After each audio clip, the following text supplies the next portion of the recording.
Bonjour et bienvenue chez Daddy Academy. Et nous sommes jeudi aujourd'hui, donc nous allons faire notre 12e épisode, donc notre 12e vidéo concernant la formation sur Linux, apprendre Linux. Et comme intitulé aujourd'hui, on va parler de quelque chose de très important à partir d'aujourd'hui. On va parler du contrôle de processus et le flux de données. Cela consisterait à faire peut-être plusieurs parties, 2 à 3 parties. Nous allons parler de l'extraction, du tri, du filtre des données, ainsi de suite, ainsi de suite. Et la vidéo d'aujourd'hui, elle ne sera pas aussi trop longue. Peut-être il y aura une grande partie de la théorie d'abord, mais après nous allons faire de la partie comme vous me connaissez maintenant. Inch'Allah, c'est ça que nous allons faire. Continuons notre formation. Voilà. On va parler de l'extraction, extraire, trier, filtrer des données, comme je vous l'ai dit. Maintenant, comme vous le savez, la plupart des commandes de Linux sont basées sur le modèle du système d'exploitation Unix. Ce sont les mêmes. Certaines s'utilisent de la même manière depuis les années 60. C'est un avantage quand même pour nous informaticiens, non? Pas besoin de réapprendre chaque 2 jours, chaque 3 jours, chaque 3 mois, c'est-à-dire des nouvelles commandes à retenir. Ok? Mais peut-être ici, la question que vous allez vous poser, peut-être vous allez me dire que comment se fait que la plupart de ces commandes n'aient pas changé depuis si longtemps? La réponse vient du fait qu'elles n'ont pas eu besoin de changer. Ok? En effet, la plupart des commandes que vous découvrez sont très basiques. Elles accomplissent une tâche et le font bien. Donc, comme on le dit, on n'a pas besoin de changer une équipe qui gagne, n'est-ce pas? Ce sont les briques de base du système. Donc, dans ce chapitre, nous allons découvrir une série de commandes basiques qui vont nous permettre, comme je vous l'ai dit, d'extraire, ok, de trier, de filtrer des données dans des fichiers. Est-ce que vous me faites comprendre? Vous utiliserez certaines d'entre elles, comme vous allez voir ici tout de suite, comme certaines ici, voilà, comme le grep. Donc lui, il nous permet de faire quoi? Il nous permet de filtrer des données. Regardez, la commande grep est essentielle. De toutes celles présentées dans ce chapitre, il sera probablement la plus couramment utilisée. Et c'est une commande que vous devez vraiment retenir. Ok? Son rôle est de rechercher, je vous l'explique, son rôle est de rechercher un mot dans un fichier et d'afficher les lignes dans lesquelles ce mot a été trouvé. C'est-à-dire que si nous disons par exemple, nous écrivons DAD, nous recherchons DAD dans un fichier, il va nous ressortir sur toutes les lignes où on a parlé de DAD, où le mot DAD a été écrit. C'est ça son rôle. L'avantage de cette commande est qu'elle peut être utilisée de manière très simple ou plus complexe. Donc, mais plus précise en tant que telle, selon les besoins en faisant appel aux expressions régulières. Et c'est là où nous allons commencer aujourd'hui à parler de ce qu'on appelle des expressions régulières. Comme vous le savez, en tant que tel, peut-être il y a certains parmi vous qui font de la programmation. Les expressions, je vais vous expliquer, les expressions régulières constituent en fait un moyen très puissant de rechercher un texte. On les utilise non seulement dans les lignes de commande, sauf ici comme Linux, mais aussi dans des éditeurs de texte avancés et dans de nombreux langages. Comme par exemple si nous prenons du PHP. Vous trouverez d'ailleurs c'est donc beaucoup d'expressions régulières au niveau de PHP. Nous allons maintenant commencer par ici apprendre le grep. Le grep, vous avez vu, c'est ça la syntaxe. La syntaxe ici, on vous dit quoi? On vous dit que c'est le grep, c'est le texte. On met le texte à rechercher ici. On met le texte ici à rechercher. et on donne le nom du fichier. C'est pour ça que j'ai mis texte, nom du fichier, nom du fichier. Si nous voulons rechercher DAD dans un fichier qui s'appelle par exemple Oracle, il faut mettre grep DAD et vous mettez le nom du fichier Oracle. Ok? C'est comme ça. Par exemple ici, on a mis par exemple grep alias.bashrc. .bashrc, ça représente quoi? Ça représente ce qu'on appelle le nom du fichier. Alias, c'est le mot à rechercher. Est-ce que je me fais comprendre? Voilà, donc nous allons continuer. Par exemple, si aussi vous voulez rechercher quelque chose qui ressemble, par exemple, ici les double quotes, vous n'êtes pas obligé de les mettre si c'est seulement par exemple un seul mot. Mais par exemple, si vous voulez chercher DAD Academy, vous voyez que en quelque sorte, ici on a quoi? On a deux mots.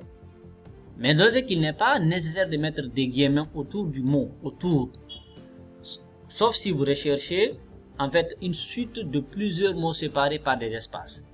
Donc c'est ça, par des espaces ici on a quoi? On a DAD espace Académie. Donc dans ce cas il faut mettre les guillemets. Ok? Donc ici vous pouvez encore ajouter aussi certaines syntaxes. Si vous mettez par exemple grep-i, lui il va pas tenir compte de la casse, c'est-à-dire de majuscule ou de minuscule. Sinon, si par exemple vous recherchez, vous tapez DAD Academy comme ça là, il va, si vous ne mettez pas le moins i, il va rechercher automatiquement DAD Academy comme vous l'avez écrit. Si vous l'avez écrit en minuscule, il va aller rechercher partout où se trouve DAD Academy en minuscule. Donc il est sensible à la casse. Pour comprendre, hein? Il est sensible à la casse. Voilà, donc par exemple vous mettez grep-i alias, quelque chose de ce genre. Donc là ici il va donner tout ce qu'on appelle par exemple alias en majuscule, en minuscule, ainsi de suite. Donc ici on a n connaître le numéro de ligne, grep-n, donc c'est ça la commande ici. Regardez, donc si vous pouvez encore inverser la recherche, vous pouvez ignorer le mot. Voilà, donc par exemple, vous voulez rechercher tout, c'est-à-dire par exemple toutes les lignes qui ne contiennent pas, par exemple toutes les lignes qui ne contiennent pas, par exemple alias. Toutes les lignes qui ne contiennent pas alias. Si, est-ce que je me fais comprendre? C'est ça. Donc ici encore vous pouvez mettre -r, ça c'est récursif qui est recherché dans tous les fichiers et sous-dossiers. C'est-à-dire si vous avez plusieurs sous-dossiers, donc il faut mettre -r. Donc il va aller jusqu'en bas pour rechercher ces dossiers-là.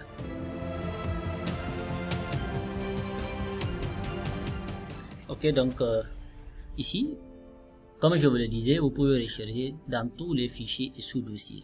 Ok. On continue ici, donc c'est la théorie un peu. Hein. Donc utilisez grep avec des expressions régulières. Donc pour faire des recherches un peu beaucoup plus poussées, pour faire des recherches poussées, pour ne pas dire des recherches très poussées, vous devez faire appel aux expressions régulières. C'est un ensemble de symboles qui va vous permettre de dire à l'ordinateur très précisément ce que vous recherchez. Supposez que par exemple vous voulez rechercher quelque chose qui commence par A et qui continue avec tel nombre de lettres. Ça, c'est seulement avec des expressions régulières vous pouvez le faire. Vous pouvez faire des recherches. Et vous ne saurez pas que les expressions régulières, elles sont aussi importantes. Vous voyez la commande grep, elle est aussi importante lorsque vous ne serez pas, c'est-à-dire dans une situation, dans un fichier où vous avez par exemple 10 000 lignes. Vous avez par exemple 50 000 lignes. Par exemple dans des codes et autres là. Vous voulez rechercher effectivement un mot dans ce fichier là qui contient 50 000 lignes. Ok. Et là je vais vous montrer tout à l'heure un tableau qui va faire par exemple quelque chose. Ce tableau il faut bien jeter un œil au tableau regroupant les principaux caractères spéciaux qu'on utilise dans les expressions régulières. Et ça il faut vraiment bien le comprendre là, déjà. Donc ici on a le point qui matérialise caractère quelconque, n'importe quel caractère. Ok? Le circonflexe, ça dit que début de la ligne. Le dollar, fin de ligne. Vous voyez les doubles crochets, crochet ouvrant, crochet fermant, un des caractères entre les crochets. Le point d'interrogation, l'élément précédent est optionnel, peut être présent 0 ou une fois. Est-ce que je me fais comprendre? Vous voyez? Ainsi de suite. Donc l'étoile, ici l'élément précédent peut être présent 0, 1 ou plusieurs fois. Plus, ainsi de suite, ainsi de suite. Là le pipe, et le pipe qui est là, regardez ici tout à fait. L'avant-dernière ligne, c'est quelque chose qui est beaucoup utilisé. Lorsque vous voulez par exemple rechercher, dire par exemple, donne-moi les personnes, par exemple, bon ça c'est un peu en programmation, par exemple nous voulons dire que donne-moi les personnes qui ont 18 ans ou 20 ans. Là, en ce moment, il faut utiliser ce qu'on appelle des expressions régulières. C'est comme ça encore ici, vous pouvez aller rechercher. Si vous voulez rechercher deux mots par exemple, vous voulez dire que, ok, montre-moi, donne-moi dadé ou bien quelque chose qui parle de flûteur par exemple, ou flûteur. Donc il va essayer de rechercher tous ces différents mots-là. Et vous pouvez faire par exemple ici ce qu'on appelle de la concaténation, c'est-à-dire mettre plusieurs pipes. Vous pouvez piper plusieurs fois. Voilà, ici c'est groupement d'expressions. J'espère que vous avez quand même retenu le tableau. Donc tout d'abord, il faut savoir qu'on doit utiliser l'option E pour faire comprendre à grep que l'on utilise une expression régulière. Ok? Et là, je vous donne par exemple ici la commande. On dit par exemple grep-E. Donc vous voulez rechercher alias .bash R et C. Ok? Donc qu'est-ce que cela voudrait dire? Notez que donc vous pouvez encore, il y a une autre commande qui peut qu'on peut appeler ici grep, qui équivalent à écrire grep-E. Ok? C'est une expression régulière très simple. Elle demande de rechercher le mot alias avec un A majuscule ici. Regardez ici, on le demande de rechercher alias mais avec un A majuscule. Si le mot est présent dans une ligne, cette ligne sera automatiquement renvoyée. Est-ce que je me fais comprendre? Donc c'est ça, on va essayer d'utiliser ça ici plusieurs fois. Maintenant, qu'est-ce que nous allons faire? On va passer directement à la pratique. Qu'est-ce que nous allons faire ici? On va essayer d'agrandir un peu. D'abord, qu'est-ce que nous allons faire? Nous avons dit que par exemple, si nous voulons rechercher, on va commencer à utiliser la commande grep. Nous avons dit que la commande, c'est quoi? C'est grep. Il faut mettre le texte suivi du nom du fichier. Suivi du nom du fichier, ok? Donc, c'est ça la commande. Pour ne pas faire... Donc, regardez qu'est-ce que nous allons faire ici. Il faut juste aller au niveau, par exemple... Regardez, on va chercher les grep alias. Et on met le nom du fichier. Mettant ici le nom du fichier, il va aller rechercher effectivement bash. Voilà. Regardez. Si vous mettez grep alias.bash rc, regardez, il a mis l'ensemble là où il trouve alias, alias, alias, alias, ici alias, alias, alias, alias, alias. Vous voyez, ça c'est la commande grep qui permet de faire cette recherche. Ok? Je vous ai dit par exemple, vous pouvez encore faire par exemple si c'est le mot est, par exemple c'est un mot à double, par exemple vous mettez Daddy Academy par exemple, vous pouvez mettre Daddy Academy et vous mettez le nom du fichier, vous mettez nom du fichier. Là c'est Daddy Academy, c'est deux mots, donc ici dans ce cas là il faut mettre les guillemets. Il faut mettre les guillemets. Ok? Si vous voulez, vous pouvez par exemple faire bon, je vais pas ici créer un fichier. C'est pas grave, j'espère que vous allez essayer vraiment de comprendre cela. Essayez de mettre un fichier dans votre ordinateur et vous mettez des différents noms avec par exemple plusieurs autres mots. Ok, maintenant regardez, on va revenir ici, on va faire grep moins i alias point bash rc. Qu'est-ce que cela voudrait dire ici? Ça voudrait dire que ici, on nous a dit que moins i n'est pas tenir compte de la case majuscule ou minuscule. Voilà.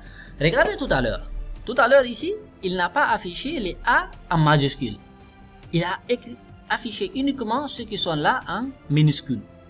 Ouais. Maintenant ici, il vous donne les majuscules qui sont là, au moins, même si c'est un seul qui est là, mais maintenant au moins il le sort. Mais tout à l'heure, il avait omis. Tout ça, si vous voyez ça, ça vous dit que ça, ce sont des expressions régulières. Hein? Ça, c'est des expressions régulières. Ok? Maintenant, on va continuer notre formation. On va, par exemple, faire aussi moins n.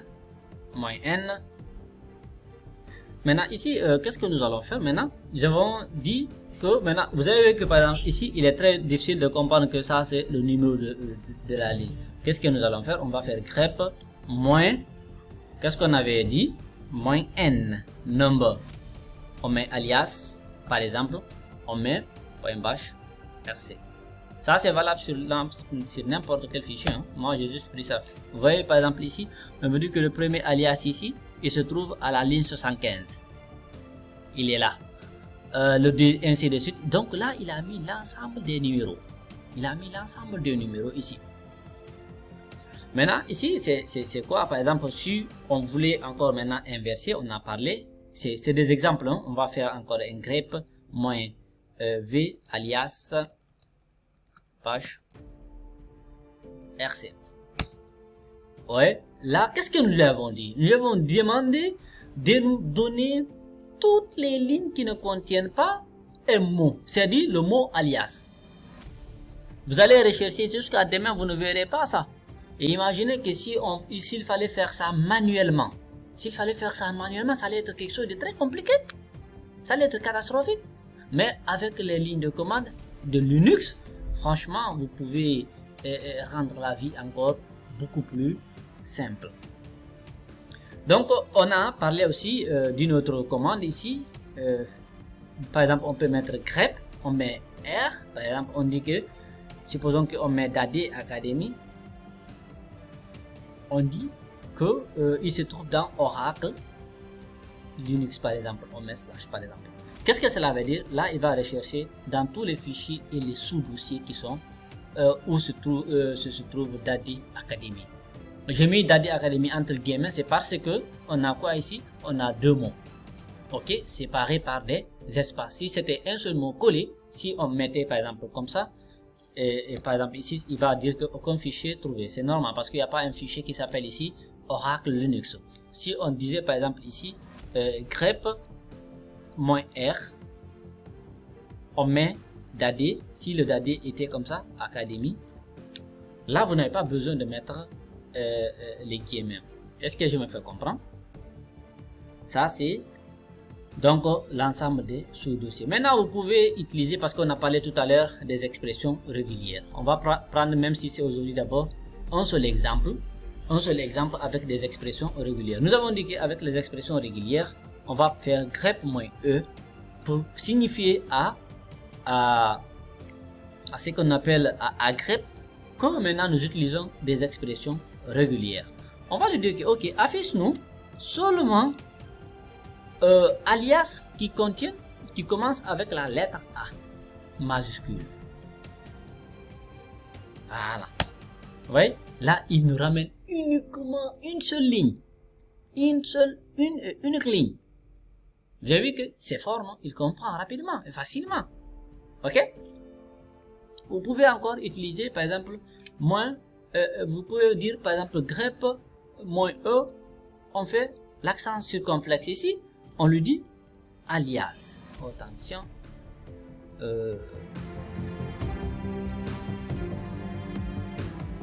Voilà. Alias. Pour avoir en fait cette commande là, il faut taper, si vous êtes avec un clavier AZERTY, c'est la touche qui précède le P. Vous cliquez sur la touche, vous tapez espace. Sinon, il va faire un accent circonflexe. et on fait alias.bash rc. Moi je fais tabulation ici. Qu'est-ce que cette commande elle nous permet? Ici elle renvoie normalement rien. Dans le cas elle renvoie rien. Regardez, elle ne renvoie absolument rien du tout. La ligne de tout à l'heure commençait par un dièse et non pas par un alias. Qu'est-ce que nous avons dit? Nous avons dit qu'avec les expressions régulières, si nous mettons le circonflexe qui est là, c'est de donner le A, c'est dit alias qui commence par A. Mais si vous regardez tout à l'heure, il commençait par un dièse. Il commence pas par A. Il commence pas par A. Ok? Là maintenant, par exemple, vous pouvez maintenant, si vous mettez un A minuscule, vous pouvez mettre un grep de -E. Vous mettez ça, espace, voilà, oh non, alias bash rc. Il faut tabuler hein, pour ne pas faire des erreurs. Donc vous voyez par exemple ici, qu'est-ce qu'il vous a ressorti? Il vous a donné ici plusieurs, ici vous a donné 3 lignes. Toutes ces 3 lignes commencent par A minuscule. Ici on lui demandait de commencer celui qui commence par A majuscule. Mais il n'y en avait pas parce que le A majuscule ici, lui, il commence par dièse. Il n'y en a pas. C'est pour cela ici, il ne renvoie absolument rien du tout. Est-ce que je fais comme? Donc, on peut encore aller un peu plus loin. On peut faire encore toujours une expression régulière. Et là, par exemple, ça c'est le pipe.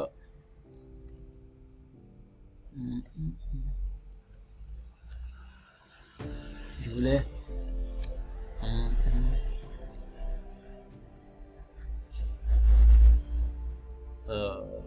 attendez, on peut faire ça et ça et on lui dit maintenant de quelque chose qui commence comme ça et on peut fermer, voilà, et on dit yas point bash merci. Qu'est-ce que cela veut dire? Ici, on avait dit, si vous vous rappelez très bien, avec notre tableau expression régulière, ici, il va renvoyer toutes les lignes qui contiennent alias ou alias en minuscule ou alias en majuscule. Oui, c'est ça. Vous pouvez encore faire du grep -E, faire 5. Dire que c'est 0 par exemple, tirer de 6, on met 4, on met ça, et on met par exemple bash rc. Voilà. Qu'est-ce que c'est là? Qu'est-ce que lui va faire ici? Ici, il va essayer de renvoyer toutes les lignes qui contiennent un nombre compris entre 0 et 4. Voilà. Oui? Compris entre 0 et 4. Compris entre 0 et 4. Toutes les lignes compris entre 0 et 4. Est-ce que vous voyez? C'est ça les expressions régulières. Ça, en fait, ça vous permet vraiment de faire des recherches très poussées. On va pas terminer ça aujourd'hui. On va juste faire quelques petites choses. On fait ça. On fait par exemple ZA. On peut faire encore tirer du 6. On peut faire ça. Et là, on ferme. On dit ici, je vais vous expliquer qu'est-ce que cette commande peut faire. Ici, je vous donne 30 secondes pour réfléchir. Qu'est-ce que cela va vous donner? 30 secondes pour réfléchir et m'afficher automatiquement le résultat dans les commentaires. Ne copiez pas, hein? Ok. Donc lui ici, il va essayer de renvoyer toutes les lignes qui contiennent un caractère alphabétique compris entre A minuscule et Z minuscule. A majuscule et Z majuscule. Est-ce que je me fais comprendre? C'est bon? Ici, il y a une petite erreur ici. Ici, c'est pas A encore, mais plutôt c'est Z. Z ici, voilà. Voilà. Et voilà. Vous voyez? Ici, on vous dit, ça renvoie toutes les lignes qui contiennent un caractère alphabétique compris entre A minuscule et Z et A majuscule et Z. C'est ça qu'on appelle les expressions régulières.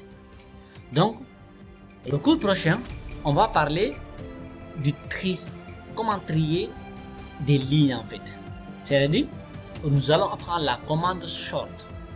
Donc, c'est une commande qui est aussi très intéressante.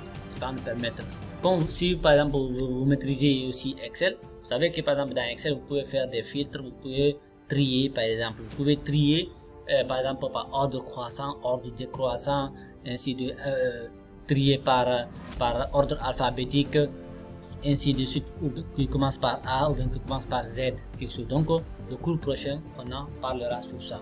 Donc d'ici là, n'oubliez pas de vous abonner à notre chaîne YouTube, vraiment si ce n'est pas encore fait. Merci et au revoir.